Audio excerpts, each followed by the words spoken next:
Okay, so this question is of the type where we're going to deal with sine squared plus cosine squared equals 1, or there's one with tan squared and secant squared, and which way does it go?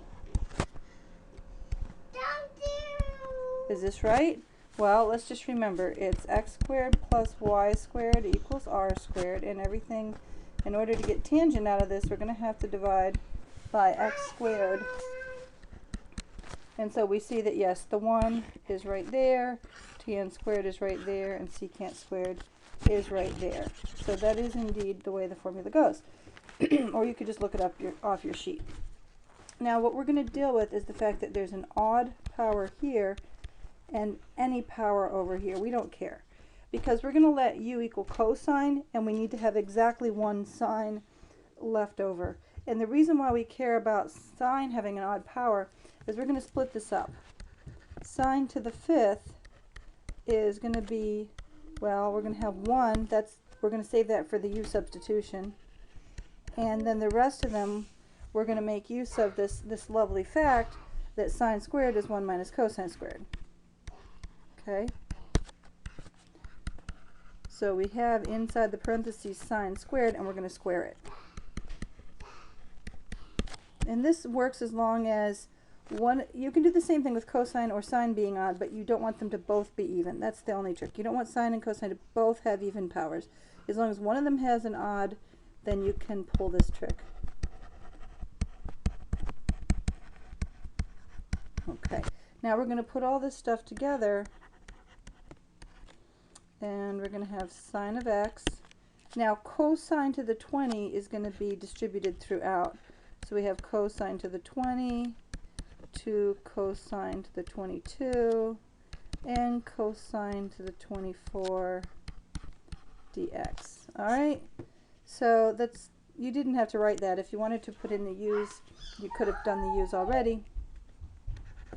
U is going to be cosine of x. Derivative of cosine is negative sine. Okay, so du is minus sine of x, but I'm putting the u on the other side. Okay, I don't know why my screen was being weird, but hopefully you can see this.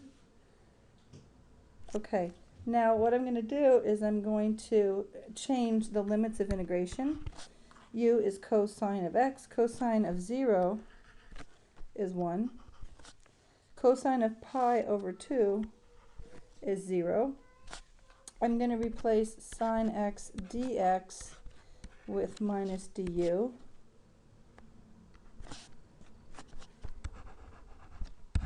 And then all this stuff in the middle, we're going to be able to replace very easily.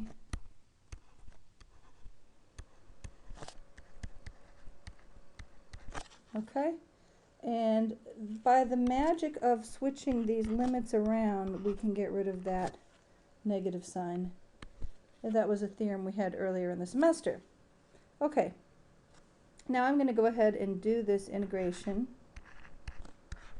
If you prefer, if you're one of those people who doesn't like u substitution where you change the limits midway, you're welcome to just leave the limits the way they were, but don't write them. Just leave them blank. So just don't put anything at all there.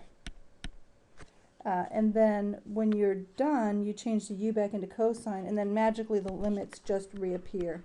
But don't put an incorrect limit. Okay? And then we just say 1 over 21 minus 2 over 23 plus 1 over 25. Okay? See, I don't know what's wrong with my screen. I have no explanation for that. Okay, but there we go.